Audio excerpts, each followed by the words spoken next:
My name's Kirilly Cosmic Space Priestess, and I'm Agent 27 at the Cosmic Intelligence Agency, the CIA. And this is a very special New Moon in Aries report for 2017 for the Cosmic Intelligence Agency. So the New Moon in Aries is happening on Monday the 27th of March and Tuesday the 28th of March, depending where you are in the world. And as always with this report, I'm going to do my best to quickly look at the aspects, the astrological aspects happening around this new moon. And then I'm going to move on to what it all means. But I urge you to hang in there through all the astro babble, because you might just learn something. And also, yeah, because who knows where things go. I mean, I do my best to stick to these structures, but let's see how things fly. Okay, so the new moon in Aries, the sun and the moon conjunct in Aries at 7 degrees, is conjunct Venus retrograde at 3 degrees of Aries. So that's the only major aspects that's happening with the new moon. So I'm hoping to focus quite a bit during this talk on Venus retrograde in Aries. Also, there's actually at this time 6 planets in Aries. So we have Venus, the sun and the moon, and then we also have Eris, Uranus and Mercury all in Aries. And if we put them all together for the midpoint is actually in opposition to Jupiter in Libra, and Jupiter is retrograde. Jupiter in Libra is also disposited by Venus, and she is retrograde. So there's quite a bit of retrograde energy hanging out and about at this new moon. Another thing of interest with this stellium of 6 planets in Aries is that they are all disposited, of course, by Mars, which rules Aries, and Mars is currently in the sign of Taurus. So I'm calling Mars in Taurus the solid drive. Something's going on in Roosterland. Talk about the year of the rooster, and I get to live with roosters everywhere, so that's pretty cool. So Mars is in Taurus, and I'm calling it the solid drive, as if like our willpower, our drive to move forward, to achieve something, to do something, is in a very slow and steady yet solidly determined sign of Taurus. So underpinning or overarching all this stuff going on in Aries is Mars in Taurus, directly moving towards the target. Also, after the new moon, like the days after, up to like a week after the new moon, Mars is moving into an exact trine with Pluto in Capricorn.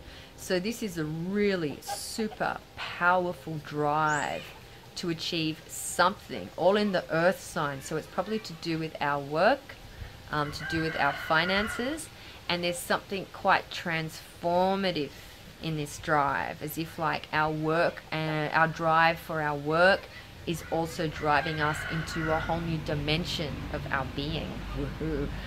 Potentially it's also transformation in the area of our work, particularly with Pluto in Capricorn, in how we're showing up or the roles we're playing. So something quite powerful on the move behind all this Aries energy. Another thing I wish to say about this, just Mars in Taurus energy, is that it is the year of the rooster, and this year 2017, it's a subtone, but a really powerful subtone, so don't miss it for all the dynamic energy that's happening this year. But this is a year of work, a year to work solidly, a solid drive towards our goals, and we will definitely reap what we sow at the end of this year. So for all the amazing dynamic energies going off, don't forget that behind it, to keep this solid commitment to the work and stay in the flow of your work all year long. Okay, so that's just coming up nice and strong with this Mars in Taurus energy. Okay, so that's the roundup of the aspects. Now to get into what it all means.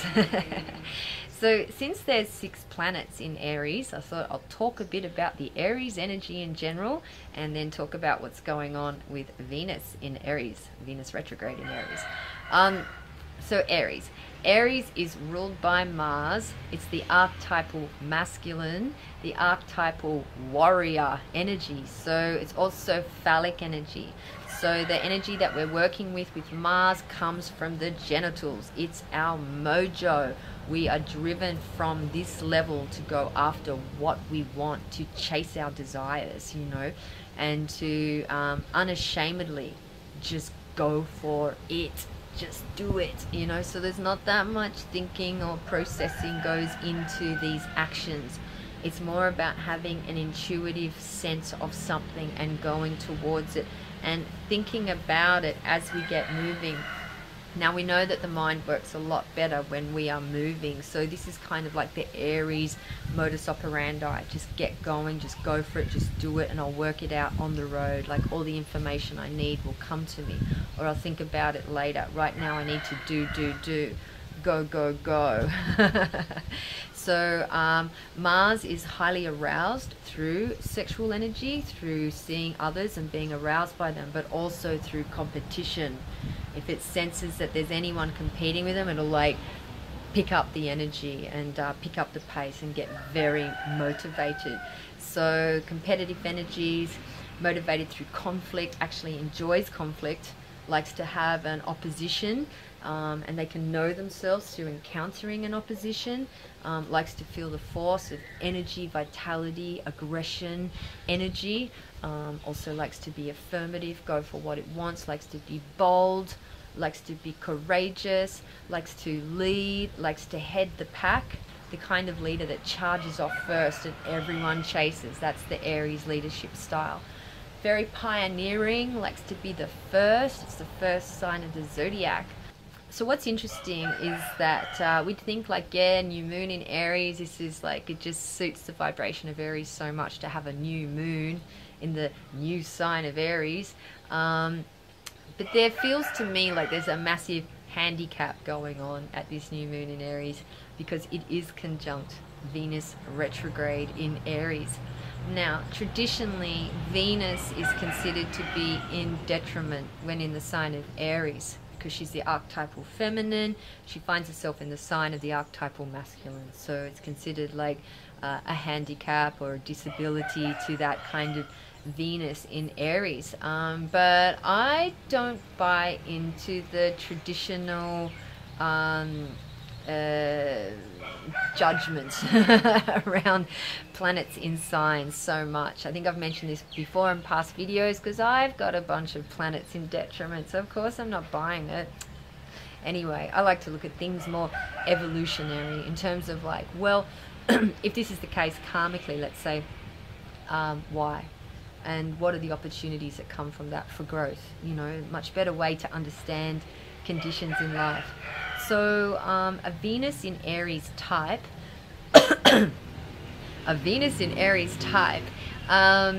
is going to be a woman that likes to stand strong in herself. You know, she likes to please herself. She likes to go for what she wants. She's self-sufficient. She's independent. She's of her own mind and of her own actions. She doesn't need help. She doesn't want help. She likes to compete. She also likes to be seen as damn sexy. So in a way, she likes to compete in terms of her sexiness with others. So she likes to look good. She's very athletic. She has a very athletic approach to life. She's hardworking. She's very determined. She's goal-oriented. She's quite successful. She's loud. She's bold. She's brash. She says what's on her mind quite often before she even thinks about it. So all these qualities for a woman, for like a fire Shakti, run counter to how most cultures condition their women to be much more quiet, demure, retiring, yielding, soft, blah, blah, blah, blah, blah, blah. So that's why they would say Venus in Aries is in detriment, because this woman's showing up with all these masculinized qualities. So of course we know by now that's all, you know, if a woman is showing up full power fire Shakti, then this is a perfect demonstration of a woman, of the feminine in the fire. The only thing I can see that would create a situation of detriment, if she were to believe for a second that maybe being in her truth and her power and her strength and her warriorship was somehow at odds with the culture, that she felt she needed to actually diminish herself, quieten herself down, cool herself off, you know, make herself much more yin, when in truth she's yang, you know. So it's like, that's where I would see the problem, that she ends up in a conflict within herself about who she is and how she's going to show up. So it's a huge theme at this time for all of us, no matter where we identify on the gender spectrum, that we all come home to the truth of who we are, you know, and come home to, like, this is who I am. And I don't have to apologize for it. I don't have to make changes to suit some, you know, social conditioned ideal of what it is to be in the feminine or to be a woman. I am who I am, you know. I know myself. I know my instincts. You know, I know my truth. And if you have a problem with that, then she's coming back to this level of, like, I can't play the game anymore. I'm not interested in playing the game. I'm not buying into the game. And this is the kind of way she thinks. It's a game. It's all a because she's competitive. But it's like, yeah, she's just throwing off all those veils, all those illusions, going, no, no, no, no, no, no more, no more. No more playing at any of this stuff around conditioned femininity. So we've got Fire Shakti back. Now, I'll draw your attention to something else about Aries. Aries represents the beginning of the zodiac, and with that, the beginning of the life cycle. So Aries represents the baby. The interesting thing about the baby is that the baby's just so primal about what it wants. It's like, I want milk or something. I've got milk. Yay. You know, like, the cool thing about the baby is that its wants are directly aligned with its needs. It needs milk. It needs sleep, you know? So it's like, there's something really pure about the baby, that the wants and the needs are exactly the same channel. You know, something occurs as we grow older and with all the conditioning kicks in, and somehow these two things become separated, our wants and our needs. And so I feel like there's a healing to happen at this point, where we come back to a place where once we touch into the purity of our being and know who we are, that what we truly need is what we truly want. And what we truly want is what we truly need. So yeah, healing at a very deep instinctual level happening here with the feminine. So at this point in time, we are being asked, what do I want? I need to understand what I want so I can reset myself for the future in terms of going for what I want. I'm in a process of planting creative seeds for myself here. But something strange has occurred. Me, in my Aries state, in my pure, raw, unadulterated state like a baby, I should just know what I want. It should be just that simple. For some reason it's not. And this is quite complicated, because after all the events and actions and experiences that have built up, she's now somewhat confused about what it is she wants. She's also feeling blocked in many areas in herself to be able to even know what she wants. I mean, think about it. How are you going to know what you want without knowing who you are? So this is opening up a whole can of worms for us at this point. What do I want? Who am I? So as Venus is retrograding, she's coming close to Pisces. We're about to enter into a time of becoming much more conscious about this whole idea of remembrance. Remembering who we are.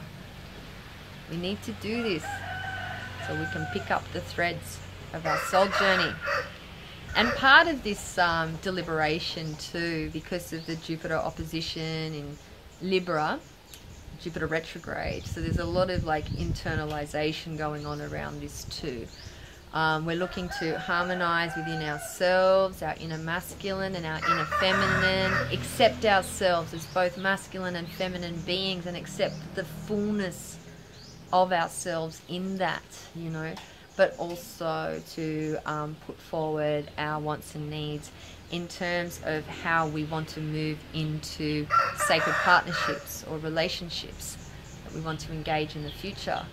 So right now too, it's an interesting time where relationships are breaking down, or we're cruising along, let's say, but old relationships are finding us, or we're in a stage of reflecting on the past in terms of how we've shown up in relationships, or all of the above, and sifting through all of that to try and understand where we haven't been showing up in our truth, where we haven't been honoring ourselves, where we lost the plot in terms of representing our true core instinctual nature, which is what Venus in Aries is coming back to now. She's going, this is where I undermine things, this is where I sabotage myself in relationships.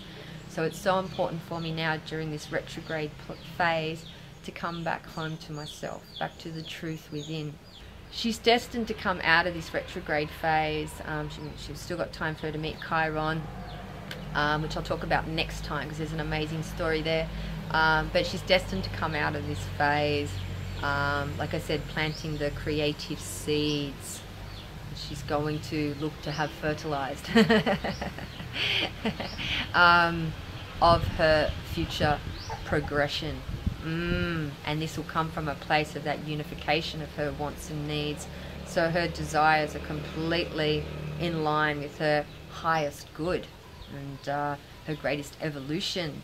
So it's a pretty power-packed time on the whole, but right now it could feel a bit... Lots of people are coming up to me going, what's happening with Venus retrograde? It's altogether uncomfortable experience for a lot of people I'm seeing, particularly with the ex-partners and stuff getting back in contact, and the strange things going on in the relationship zone. So bear with it and stick with the work, because it's always worth it to do the work.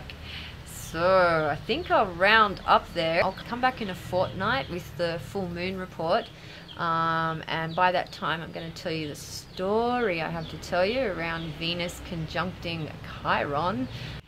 So here's a little bit of news. If you catch this video on time, I'm going to be part of the Venus Star Point weekend extravaganza happening with the CIA, the Cosmic Intelligence Agency. So I'll be going live at 7 o'clock in the morning on Sunday the 26th of March, but that's my 7 o'clock in the morning in Thailand, and I'm at +7 hours. So if you wanted to know more about this CIA special event, the Venus Star Point event, where there'll be many CIA agents talking live, then check out the Cosmic Intelligence Agency Facebook page or website.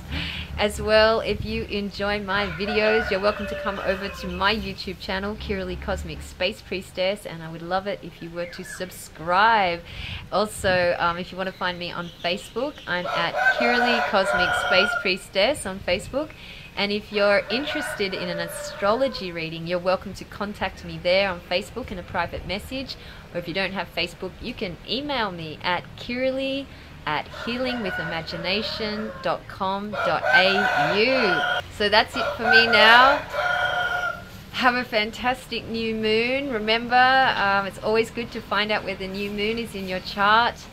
Find out which area of life you're getting a new beginning, and I highly recommend you do an intention activation ceremony at every new moon, and this one is no different. And work with the themes that I've talked to you about in terms of what's going on for Venus retrograde. Okay, so for now, ciao.